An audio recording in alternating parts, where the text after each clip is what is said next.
మేడ్చల్ మల్కాజ్గిరి జిల్లా దమ్మాయిగూడ మున్సిపాలిటీ పరిధిలోని అహ్మద్గూడ ఇందిరానగర్ కాలనీలో వెలిసినటువంటి శ్రీ శ్రీ శ్రీ శ్రీ ఎల్లమ్మ తల్లి దేవాలయ ప్రాంగణంలో మనం ఉన్నాం.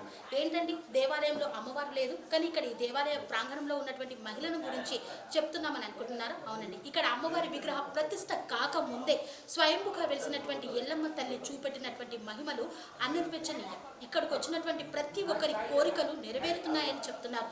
మరి అంతటి మహిమగల అమ్మవారి సంకల్పం వల్లే ఆ అమ్మవారు ఒక భక్తుడిని ఎంచుకొని ఈ యొక్క దేవాలయాన్ని నిర్మించుకుంది. మరి విగ్రహ ప్రతిష్టాపనకు కూడా ముందుకు వెళ్తున్నారు. మరి ఈ నేపథ్యంలో స్వయంగా వెలిసిన ఎల్లమ్మ తల్లి మహిమలను గురించి ఇక్కడి కాలనీవాసులు మరి ఇతర కాలనీవాసులను గురించి అడిగి తెలుసుకున్నారు.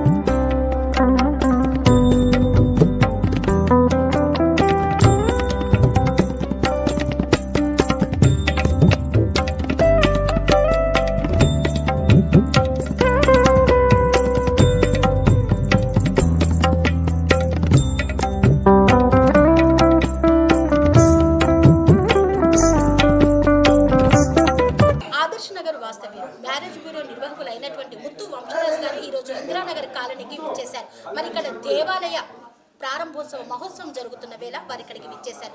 ఈ నేపథ్యంలో అమ్మవారి కరుణ కటాక్షాలు ఏ విధంగా ఉన్నాయి, వారు స్వయంగా ఎలాంటి అనుభూతిని పొందారు అనే విషయాన్ని అడిగి తెలుసుకున్నాం. సార్ నమస్కారం. సార్, మీరు ఈరోజు ఇందిరానగర్ కాలనీకి విచ్చేశారు. అమ్మవారి దేవాలయంలో నిలబడి ఉన్నారు. ఇక్కడ అమ్మవారి యొక్క మహిమలు ఎలా అనిపించేశారు? ఇందిరానగర్ వెల్ఫేర్ అసోసియేషన్ ఈరోజు కమిటీ ప్రమాణ స్వీకారం ఉన్నది. దాని సందర్భంగా ఇక్కడ రావడం జరిగింది. అయితే ఇది మల్లేష్ వంశరాజు గారి ఆధ్వర్యంలో కాలనీ ఏర్పాటు చేయడం జరిగింది. వారి ఆధ్వర్యంలో ఎల్లమ్మ టెంపుల్ నిర్మించడం జరిగింది. వచ్చే నెల 7వ తారీఖు విగ్రహ ప్రతిష్టాపన ఉందని చెప్పారు. మాకు ఇన్విటేషన్ ఉంది, దాని గురించి వచ్చాము. ఈ కట్టే విధానం మాత్రం గుడి టెంపుల్ మాత్రం చాలా బాగా కట్టిండ్రు. అదేవిధంగా ఈ కాలనీ ఏర్పడ్డ దగ్గర నుంచి కూడా అమ్మవారి ఈ కాలనీ ఏర్పాటు చేయడం కొరకు దేవుని యొక్క అనుగ్రహం ఉండడం వల్ల ఏర్పడదని అందరూ చెప్పుకోవడం జరుగుతుంది. దానికి చాలా సంతోషపడుతున్నాము. అమ్మవారికి అది ఇక్కడ ఏదైతే మహిమలు ఉన్నాయో అందరు ఇక్కడ కాలనీ వాసులు కానీ పక్క చుట్టుపక్కల వాళ్ళు కానీ బాగా నమ్ముతున్నారని తెలిసింది. దానికి తోడుగా విగ్రహ ప్రతిష్టాపన చేసినట్లయితే ఇంకా అమ్మవారి అనుగ్రహం ఇంకా చాలా ప్రజలందరికీ అందుతుందనే ఉద్దేశంతో 7వ తారీఖు ప్రతిష్టాపన ఉన్నది. దానికి చాలా అంగరంగ వైభవంగా ఎల్లమ్మవారి విగ్రహాన్ని ప్రతిష్టాపన చేయడం కొరకు చాలా ప్రయత్నాలు సన్నాహాలు చేస్తూ ఉన్నారు. దానికి భాగస్వామ్యం అవుతా ఉన్నాను. దానికి ఒక 10,000 రూపాయలు నేను కూడా మా ఫ్యామిలీ తరఫు నుంచి నేను స్పాన్సర్ చేయాలనుకుంటున్నాను దేవుని భక్తితోటి. అదేవిధంగా మల్లేష్ వంశరాజు గారు అయితే వారి గురించి చెప్పాలంటే చాలా తక్కువనే ఉన్నది. వారైతే మా వంశరాజ్ క్యాస్ట్కు ఎనలేని సేవ చేసి దాంతోపాటు ప్రతి దేవతలకి అయితే పుణ్యక్షేత్రాలకైతే చేయడంలో చాలా ఫస్ట్ ఉంటారు వాళ్ళు. ముఖ్యంగా శ్రీశైల అన్నదాన సత్రం ఏర్పాటు చేయడం కొరకు దాదాపు ఒక 10 కోట్లతో వ్యయంతో నిర్మాణం చేస్తున్నారు. అది మా వంశరాజ్ సంఘం తరపు నుంచి.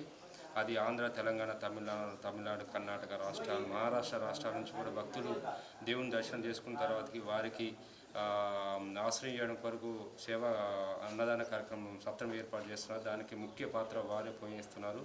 అదేవిధంగా కీసరగుట్ట మీద ప్రతి శివరాత్రికి అన్నదాన సేవా కార్యక్రమం చేస్తున్నారు. ఒక 5 days దాదాపు కొన్ని వేల మంది ఆ రోజు దేవుని దర్శనం చేసుకున్న తర్వాత వారు మనం పెట్టే భోజనాలు కానీ స్వీకరించి దేవుని భక్తి తీసుకొని వెళ్తున్నారు. ఇంకా చెప్పాలంటే దాదాపు మల్లేష్ గారిని చెప్పాలంటే వాళ్ళ ఫ్యామిలీని చెప్పాలంటే ఇప్పుడు దాదాపు నాకు తెలిసి ఒక 15 కాలనీలు ఏర్పాటు చేసి మామూలు స్థాయి నుండి మిడిల్ క్లాస్ ఉన్న వాళ్ళకి, పేదోళ్ళకు, ఇండ్లు లేని వాళ్ళకి, ఒక 50 గదాలు 60 గదాలు లేని వాళ్ళకి వాళ్ళు కొనుక్కోవాలంటే చాలా హీన స్థితిలో ఉన్న వాళ్ళకి కూడా ఒక అండతోటి వాళ్ళు ధైర్యంతో కొన్ని వందల మంది ఆశ్రయం పొంది వాళ్ళు ఒక సొంత ఇల్లు ఉందనే కళ నెరవేర్చుకున్నారు. వారికి చాలా కృతజ్ఞత ఉంటాం. మరి అదేవిధంగా ఇక్కడ TR9 న్యూస్ ఛానల్లో ఆయన CEO గారు రమేష్ గారు కూడా వారి సేవ ఎనలేగా ఉన్నది. వారి ప్రోత్సాహంతో వాళ్ళ సపోర్ట్ తోటి ఈ కాలనీ కూడా ఏర్పాటు పడ్డది. దాదాపు ఈ కాలనీలో 200 కుటుంబాలు నేను తెలిసింది. ఈ ఎల్లమ్మ టెంపుల్ నిర్మాణం చేయడంలో వారి ముఖ్య పాత్ర ఉన్నది. వారికి కూడా వాళ్ళందరికీ కూడా అదేవిధంగా మేడం మీరు కూడా చాలా ఇక్కడ కాలనీలో ఉంచి సేవ చేశారని తెలిసింది. మీ అందరికీ కూడా పేరు పేరున కృతజ్ఞతలు తెలియజేస్తూ ఉన్నాం. అదేవిధంగా ఈ కాలనీలో కూడా డెవలప్మెంట్ చేయాలంటే చుట్టుపక్కల కాలనీల కంటే ఈ కాలనీలో చాలా తక్కువ టైంలోనే ఒక 2 ఇయర్స్లోనే అన్ని ఫెసిలిటీస్ అందించారు. దీనికి ఎవరైతే కౌన్సిలర్ ఉన్నారో వెంకటేష్ గారికి వారికి కూడా ధన్యవాదాలు తెలియజేస్తూ ఉన్నాం. ముఖ్యంగా చెప్పాలంటే ఇప్పుడు కొత్తగా కమిటీ ఏర్పాటు పడ్డది. దానికి కంచుకర్ల ఏకయ్య గారు మా బ్రదరే అధ్యక్షులైనారు. వారికి అందరు సహాయ సహకారం ఇంకా కాలనీ డెవలప్ చేస్తారని ఆశిస్తూ ఈ ఎల్లమ్మ టెంపుల్ ఇనాగ్రేషన్ గురించి 7వ తారీఖు అందరూ దాదాపు ఈ న్యూస్ ఛానల్ ద్వారా తెలిసిన వాళ్ళందరూ వచ్చి దేవుని దర్శనం చేసుకొని ఈ ప్రతిష్టంభనలో పాల్గొని దేవుని దర్శనం చేసుకొని దేవుని యొక్క మహిమలు తీసుకొని మీరు ఆరోగ్యాలతో సుఖ సంతోషాలతో ఉంటారని భావిస్తూ ఈ మహిమగల దేవుణ్ణి మీరు అందరూ కొలుస్తారని ఆశిస్తూ సెలవు తీసుకుని థ్యాంక్ యూ.